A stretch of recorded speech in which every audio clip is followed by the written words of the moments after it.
আপনাদের একটা জিনিস দেখাবো। মৃত্যু কার কখন কোথায় কি অবস্থায় আসে সেটা আল্লাহ তাআলা ভালো জানেন। আল্লাহ পাকের এক সৃষ্টি, এই যে পাখিটা দেখছেন, কবে জানি মারা গেছে পাখিটা, আল্লাহর ঘরে মারা গেছে। আল্লাহ তাআলা জানি না কার কোথায় কি অবস্থায় মৃত্যু হবে।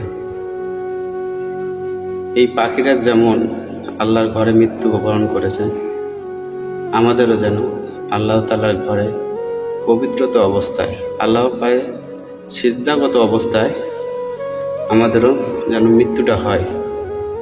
পাখি তো এমনিই জান্নাতি, তারপরেও আল্লাহর ঘরে এসে আল্লাহর ঘরে থাকছে এবং মারাও গেছে।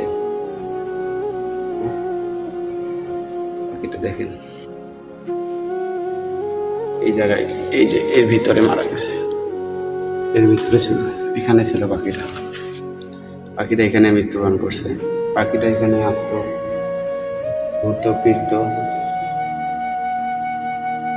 হঠাৎ একদিন চলে গেল। আমাদেরও একদিন যাইতে হবে, তাই সবাই আল্লাহ তাআলার পথে ফিরে আসি এবং সব সময় সৎ থাকার চেষ্টা করি। ভালো লাগলে অবশ্যই আপনারা ভিডিওটি শেয়ার করে দিবেন। আসসালামু আলাইকুম ওয়া রাহমাতুল্লাহ।